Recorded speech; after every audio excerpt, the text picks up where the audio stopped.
A door opens, and for the first time we walk into Limgrave. A miracle towers over us, gold and almost see-through. Could we touch it, feel it beneath our hand? To find out means passing through its living ramparts, the Erdtree sentinels. This mounted knight is clad in nigh unbreakable gold, and blessed by the grace of old. This boss defends to the death what we only reach at the end of a long quest. A tree that still remains a mystery. So why? Why send this defender all the way out here? If all defenders of the Erdtree aspire to be like this warrior, why task this warrior to fight us now? Because we are tarnished with vision. The Erdtree does not fear how close you are, or your strength, or an axe.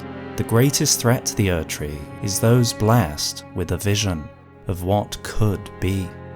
And a lowly tarnished blessed with vision is a dangerous thing indeed, for the seed of an idea can bring a world of change. For, like all trees, the Erdtree can grow too large. Its boughs may snap under its own weight, it may be blown down by storms, and if the energies of life are ever lacking, dead wood will spread. Dead, dry wood that can catch a flame at the slightest spark. But if it burns, what remains? What is the Erdtree? What do its symbols mean? And why is this miracle both real and unreal? You'll want to watch this documentary to the end, because there are some world-first lore reveals in this one. Long before the Erdtree exists as we see it today, there was life. This life arose from the chaos of the world, and from its order. Life exists by both of these kami of nature. Life cannot live in total order. Life is defined by change. It cannot live in total chaos. It is defined by how it does not change. And all life has connections to all things. The wolf connects to the deer, but also through the deer to the river and to the ant. All things are connected like a tangle of endless threads, and these threads of life exist in all possible relations: food, shelter, recreation, life and death, like a great web, as though all of life, from every creature to every inch of soil, was threaded through the roots of nature, like the roots of a tree of life. As life goes on, the roots of life grow and multiply, their connections increase and fold. These roots are as real as the realities of the jungle, realities which run deep. They are the essentials. No life could exist without them. Heat, cold, pain, pleasure, hunger, food, energy, life, and death. To sustain life means having the tools to navigate all of these things, and some tools are absolutely necessary. As life goes on, the roots of life continue to become more complex. The wolf cannot overhunt except to risk its own extinction. The adult must protect its child, or risk extinction, and the participants in life must compete, or risk extinction. Each life has its time, but death brings nourishment and space for new life. These basics are shared across all life as roots, and these roots connect in the tree of life.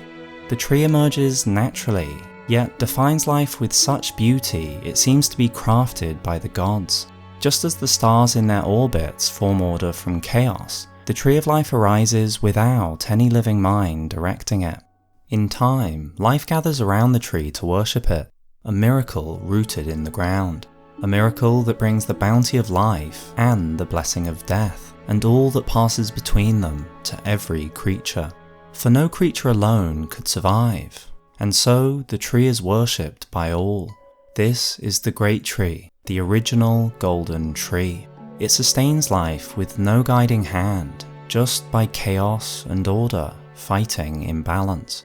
This is the great tree of life, the great tree whose roots drive far and wide through the earth of the lands between.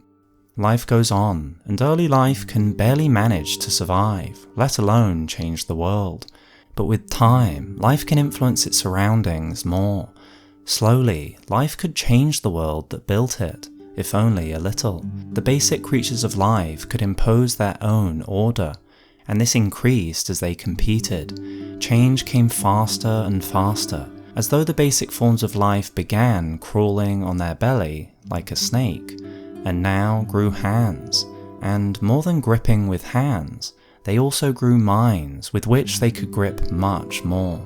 Fingers, claws, hands, minds, all competed in the furnace that was early life. Strength, lust, parental instinct, hunger, every tool of survival was essential, and these beginnings of life today were like a crucible that forged life itself. Every living being fought in the heat of competition, and under the law of the jungle, beasts rule. Certain life forms succeeded, some died out, some became numerous and some scarce, and the tree of life grew larger. Even as it shed a bough or a branch, others grew and new buds sprouted, and the sun, indiscriminate energy given to all who competed for it, bathed the tree of life. Each living thing was like a leaf competing for the sun. Each leaf fed the tree, and each leaf was fed by the tree, by the blind decisions of nature, the roots of the world. The tree was formed by no mind. In some living beings, the grip of the mind grew even more. The beast mind was beset by its instincts, by its desires, but intelligence gave greater insight, and vision could see another possibility. Adaptation not of one's being, but of the outside world, beyond a mere nest. In time, the scope of this realization grew, until it was understood that a plant can be trained. Nature is flexible. The currents of life can be directed if we understand them. And so, the tree was cut down to regrow it anew, leaving a trunk with new shoots. But this time, we were gardeners of our own destiny. Another crucible of competition formed, but now there would be a guiding hand. Life cannot be tamed entirely, but it can be directed. And in this new furnace, the beasts of life would form something new, something different, fed by the blood of competition, life and death, and the great struggle to survive. They would form something that, just like the pot boys, may be better than its innards. For the Erdtree is Miyazaki's representation of society, a great tree that everyone is blessed by. Everyone can be safe in its shelter, blessed by its creations, and yet each member must sacrifice some of their energy, some of their nature, some of their soul. The storms of nature must quiet, and those who would threaten the stability must be defeated in war. But in the lands between, the systems of society, its structures and its dynamics are much more than in our world. The Erdtree in Elden Ring directs the vital energies of life itself, such as the power of this new age. The beginning of this new age is still tainted red. The crimson of the time of the beasts, of jungle lore, still glows. It is revered as an ancient holiness, the holy power of nature that brought survival, abundance, and even, surprisingly, society itself. After all, this new tree is still connected to the roots of old, the miracle rooted in the ground. And it is no coincidence, it couldn't live without these roots. It is just the tree atop the roots that has been tamed, altered to serve its time. The roots are much more vast and fixed than the tree. And so, the early stages of the Erdtree is marked by this taming of life, like the early taming force of society. Life pushes through willfully, defying the order of this new age. Creatures show the closeness to the wild world in their own flesh, a sign of how close the border to the wild still is. Most importantly for this age, the fires of instinct must be cooled. They could burn the whole thing down. The snakes of lust, violence, envy must be beaten back and driven from the site of the tree. For those in society use hands, not fangs. They use reason, not aggression. And snakes, just like fire, are what may betray the Erdtree to its ruin. Guardians would watch over these potential traitors to the Erdtree, fires of ourselves that could never truly be put out. Despite being forbidden, they would always tempt those closest to them. The tree now reaches across plains, from death to life to spirit, from the underworld to earth to heaven, from the world of fundamentals to the regulating mind to the pure world of ideas, from the deep past to the present to the possible future. And as the tree grows, it will strive to reach heaven, to reach ideals, to become taller, more golden, to even take flight. And for a time, this great dream progresses. Members of society are numerous, and like leaves, they feed the tree. They sacrifice a little of themselves in service to the tree, and in turn are fed by the tree. The Erdtree is not just a parasite, it is a relationship. Just as we give some of ourselves to it, so are we protected by the society in turn. We sacrifice together so that we can become more than the sum of our parts. And some in society are not leaves, but branches, and some are even boughs. And just as in our society, some hold the power to direct what gives energy and what takes it away. Those in power of the Erdtree direct the energies of life itself. They literally give the blessings of life, distributing life's raw necessities to the faithful, rewarding those who serve society with most vivid coloration. Lives are no longer spent in service of oneself, but in service of all, in service of the Erdtree. This action is the soul of a hero. Even death is no longer the domain of decay or of fire, but of the tree. The nourishment of death that has for countless ages returned haphazardly to nature now returns to the tree in an ordered way. And this is done willingly, such is the faith in the Erdtree. For this society doesn't just take and return energy during each leaf's life, but will take it on death and direct this energy to where it sees fit. For the Erdtree doesn't make the energy for life, it directs it, forms it, orders it. The Erdtree started with a vision. The vision of those blessed with sight became a reality through struggle. This new society begins to also establish itself by diplomacy, a part of its growing toolkit. War masters would now have to act as a lord, but change leaves many behind, and some could see purpose for themselves in this changing world, and some did not. With the departure from the old world, some had the light in their eyes fade. The path to take became unclear, and the motivation to follow the path was barely alight. But some could see the path to a new era. Not all were graced with sight, but enough were, and enough followed them. And the world changed. The age brought honor, ethics, courtesy, sacrifice, virtue. The values of culture would bind all of its members, just as a great river that nourishes those who live near it. So began the era of abundance. Like so much in society that does not exist and yet brings its greatest abundance, faith in the Erdtree brought this era into life. Faith that giving would return more.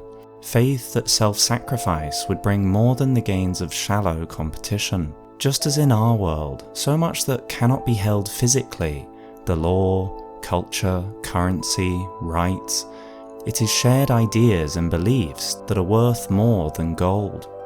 To uproot them would be a terrible fate indeed. And yet, individually, all of us give sacrifice to these things. The Erdtree's roots are physical, but much of the Erdtree is an illusion. But an illusion can have more force than what is merely physical. When up close to the Erdtree, the reality of its benefits are undeniable. It is solid gold. Far away from its influence, it fades and almost disappears. Lost faith causes it to fade, and should everyone lose faith, it disappears entirely, just like the grand golden illusions in our world. Graced by the Erdtree, life flourishes like never before. The blessings are poured on the faithful like a bountiful river. To defend the Erdtree is an honor, to serve it is a privilege. The elixir of life runs bright. Sap courses through its boughs, its greatest treasure. These resources are now centralized. The chaos and friction that was like a leaky bucket is now sealed away by coming together. The bounty of gold was reflected in the wheat of the great harvests.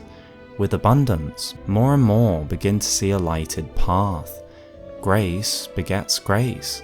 More and more were blessed in a virtuous cycle. More could see the great gold tree towering over, a miracle, a collective miracle of every member.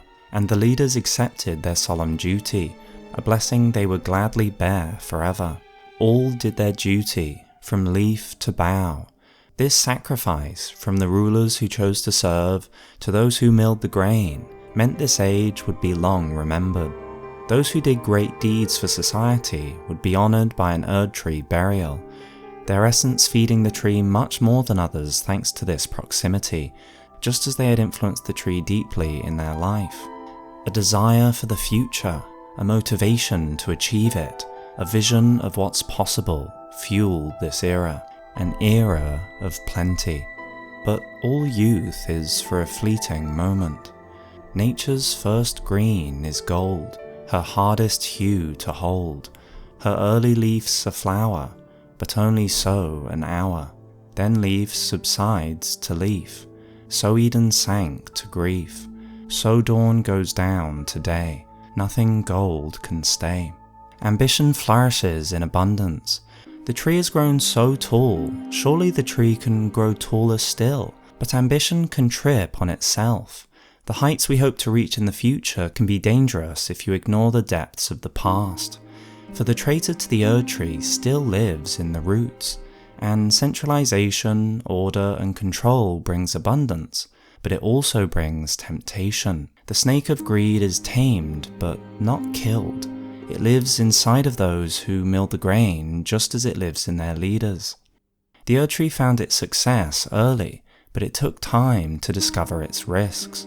The benefits from control are enormous, but the wisdom of mind is different to the wisdom of nature, and not always better. Nature, for all its chaos, doesn't forget anyone.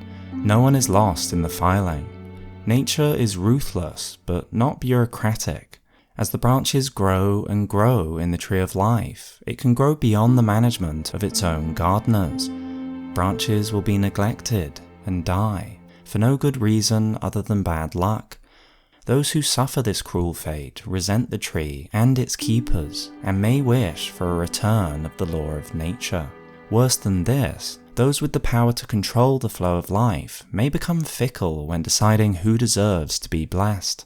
The life that does not conform to an ever-tightening definition is cast out. Left with less and less faithfuls to sustain the tree, it fades. Growing higher and further from the roots brought great abundance, but it also brought a great forgetting. The roots of the tree are far below the leaves now, the leaves bathe in gold. The roots of nature and its wild, confusing coils have been disregarded for a good long while. The roots are still at work, they are just more hidden. The hero of the Erdtree is still driven by pride. The careful worded diplomat is still competing. Lust and greed still exist. They are just at work, quietly. But the fresh leaves are so nourished in the gold and rarefied air of the tall tree, they cannot believe the roots could be full of snakes. The foliage is bright and the roots are hidden underground. And abundance, after all, brings a lack of worldly wisdom. More serpents there are beneath the ash than an unwise ape would think. There can't really be snakes within us, after all. It is mere myth. The Erdtree Society sees grace extending up higher, as though the Erdtree could take flight, as though we could live in the heavens as angels. Just like the tree, perhaps we too could become spiritual gold. We could transcend our vulgar roots. And so the society turns its hands upon itself once more, to influence what before was viewed as unchanging. Now, the Erdtree seals the cycles of life and death, and all the mess that drives it.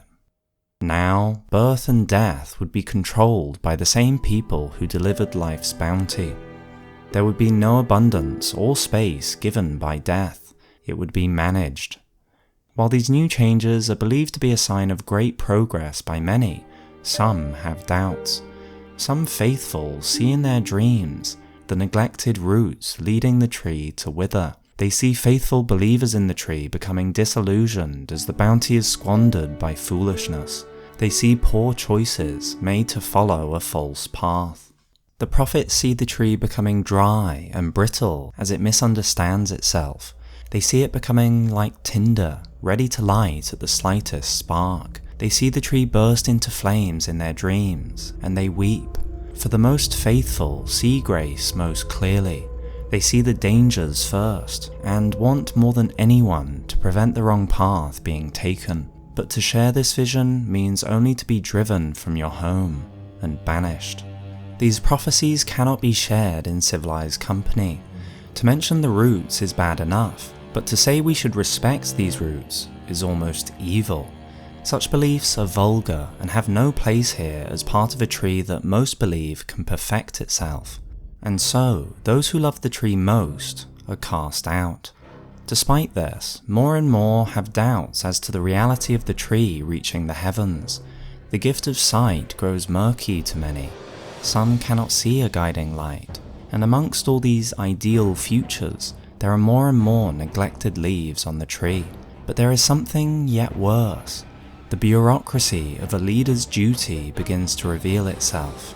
It now weighs as a gnawing curse from which there is no deliverance. Perfect choices are impossible, and many are unhappy no matter what choice is made. The leaders begin to feel it is a thankless task, that they deserve more, and by this time the leaders have realized a new possibility. As the stewards of life, they can tap this resource for their own ends. What is a little here and there in the grand scheme of things? The tree is so vast, and a leader's duty such a mighty sacrifice. A little extra for their pains is justified, after all. Alas, every age, it seems, is tainted by the greed of men. A little skimming grows to a lot, and a fickle leader will take as much as the faith in them allows. And so, the fallen leaves tell a story. Only the leaves closest to the seat of rule are still golden, but many other leaves are brown and falling. The tree cannot sustain itself, and as more and more leaves are neglected, the tree grows into its autumn. The leaves are becoming dry. Those neglected by the Erdtree society are hurt, resentful, and ready to rise up. And those well protected under the tree's canopy are vulnerable to flame. For those unaware flame lives within them are ill prepared for its burn. Few could talk without banishment, but some took action in other ways. Some who saw the Erdtree's foolishness captured their thoughts wordlessly, in art. An artist, looking upon a now delusional Erdtree, called his painting "Flightless Bird." The artist knew we are of the earth, more snake than dragon, and the artist also knew that to try to reach perfection when it wasn't possible brought ruin. For what is the reward for finding the flightless bird painting? Fire's deadly sin. The prophet despaired, looking up at the Erdtree, for soon the kindling would burst into flame, bringing ruin. Some who were upset with how the Erdtree fiddled with the marvel of nature left to start new societies. The ancestrals moved to live far from the Erdtree. They formed their own culture. They trust in the wisdom of nature and do not try to outdo it as the Erdtree did. Many are disenchanted by the miracle tree. They barely see its gold at all. Its sap ceases to drip, and it becomes merely an object of faith. Some turn away from their homeland towards pagan gods, gods of lust, violence, greed, and gluttony. Even just beside the capital's walls, the old windmills that ground the harvest are tattered. Villagers who once took in the grain now turn to the snake and to fire. First they skin their men, just as a snake sheds its skin to renew itself, and then they burn their bodies. They do this in the hope that they will be renewed with fresh life, reborn red and lustful, to start the life-death cycle once again, as nature intended, for they want children. Far beyond this now desolate farmland there are bat women. They were meant to be mothers, but have been warped by time, twisted by the altered rules of nature. Now, all they can do is lament their fate. Some wish to bring back death indiscriminate, or even life in death, to replace the discrimination of the current rule. And in the heart of the volcano is a snake lord whose reach is growing. Sent to punish pagans, he instead saw the wisdom in the snake and gave himself to it entirely. He has grown large, and he is progressing into the next stage of life faster than the Erdtree is progressing to heaven. The tree is flightless, but the snake lord no longer crawls only on the belly, but has grown limbs and many fingered hands. For the Erdtree will find out, to become weak with delusion is dangerous, the fundamental root of competition, ever waiting like a coiled snake, will rise up, coil around its boughs, and bring the Erdtree down to earth. Much of what was brightly coloured is now tarnished, and as more tarnishes, more is sent away from the tree's grace. Many will no longer be blessed, through no fault of their own. The risk to the Erdtree of those neglected tarnished is great. If any were to understand what has happened, they could turn against the tree, and if one of them had vision, or was inspired by another's. As with any neglected population, it is best to keep the tarnished sedated with sleep. The tarnished cannot be killed after all, but they can be kept passive with the right ingredients. The souls of the minor trees, named of all things Snake Soul, are becoming ulcerated and sick. Lacking the true motion of life and death, they are like a stagnant, rotting digestive tract, twisting and coiling like an injured serpent. It is when the roots are forgotten that they come closer than ever. It is when the house is unguarded that the viper creeps into the home. The order is failing. Just as at the beginning of its time, now too is the border of chaos rearing its head. There are omens that the age is failing. There are signs that the border of chaos is coming closer. The thorns of the old world are pushing through. This time, they foretell a ruin that the tree brought upon itself.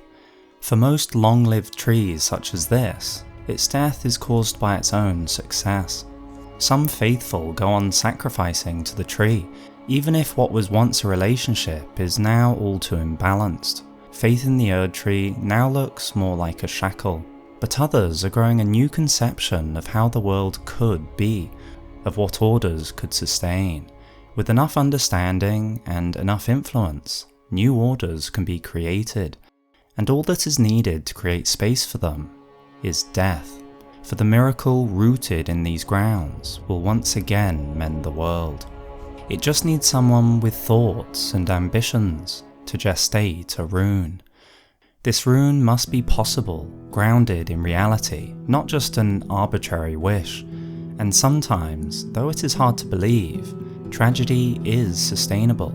Some visions may come to pass, but it is tough to know which could exist and which are fantasies. For any of them, what is always needed is someone with the brute strength to deliver the vision to its place. These competing ideas are growing in strength, and oracles signal the coming of a new age.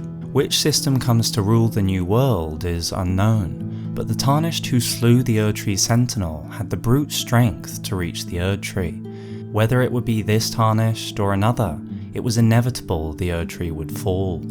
Other visions for the future had become clear, and the old tree was broken down. In the end, it took so little to burn the tree. It had been changing into kindling for a good long time. Once the Erdtree has burnt, it leaves only the husk of its trunk, the roots unchanged below the earth. In the panic of its death, the seeds of the old society are cast far and wide. The seed, the richest part of the fruit, carries its values, its culture, its system. The old age's system of life. The age of plenty was sealed in those seeds, with the potential to live again. They grow as illusions of gold far and wide. Many will have faith in these nascent illusions. After all, the past is more likely to return than the present realizes. Much yearns to return to what once was, and this young gold is far from kindling. But if the present is not left to chaos, then a new illusion can form upon the husk of the tree, upon the roots of life, a tree of vision, each one unique, whether a vision of the past once more, continuing all as it was, a divided time, an age of fracture, of gold and fading, of leaves yet falling, or an order where the leaves do not fall, or an age of despair, or an age of the duskborn. All these visions can become a new tree, for these runes do exist, they have been gestated and are possible, whatever the consequences. For if the death of the Erdtree taught anything, it is that ideals, however divine, may bring death. The game of survival is always being played, no matter the scale. A new age begins, but the past does not vanish in the next age. It lives on in more than seas. It is all around us in the new age. It is like ash coats the ground. It looms over us. It fertilizes the earth of the new tree. It is in ourselves. It is in the air we breathe. It is in the streets and in our homes, no matter how we try to seal out the past. The ash of the past can only be dispersed with time, and at the coming of another age, some ash will still be there, only to be buried yet deeper by the ash of another society that has fallen. But the fallen leaves tell an even deeper story. They fall from the Erdtree, but where else are they falling? The whole Altus Plateau is in a deep autumn. Where are the leaves green? Far away from the Erdtree. The Erdtree is literally drawing the energy of life from leagues around it. Why is the Erdtree drawing so much? Why is it draining the entire land around it? We now understand why the ancestrals chant trees far from the purview of the Erdtree. They are focusing life's energies into a single tree. For it is just as we said, the vitals of life are like energy itself. They cannot be created or destroyed, only gathered and dispersed. Look at the trees that flourish in gold, that grow tall. What is all around them, and on the map? On all the smaller trees, fallen leaves, death. It is life from death. The vitals of life cannot be destroyed, but can be moved, and the Erdtree is doing this at an unprecedented scale. Which leads us to something foreign to this land, just like the Erdtree itself. When we seek to replace the current order, we must fight a god, but to kill this god leads to a fight with a beast. The fight takes place on another plane.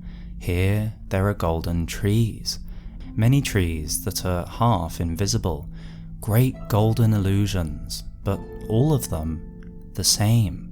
These trees are not the colour of despair or of dusk, or of any of the many orders that could be. They are all the colour of the Erdtree we know. Do you see? Look at the tree, the roots, the ordering of them by rings, the original great tree of life cut, and the Erdtree atop it, a tree of illusion, and at the top of this tree buds a port connecting to other worlds. The fallen leaves tell a story. Our land is not the innovator. It is not the first to create a tree such as this. We have been brought to this stage by the guiding hand of the agents of empire. Our system is a product, brought by a beast on a star, sent into the lands between. It is a product that has worked before elsewhere, a system grafted onto our yet developing world. And with this system in place, the resources of the lands between can be tapped, the energy harvested from it. This brought abundance, but only initially.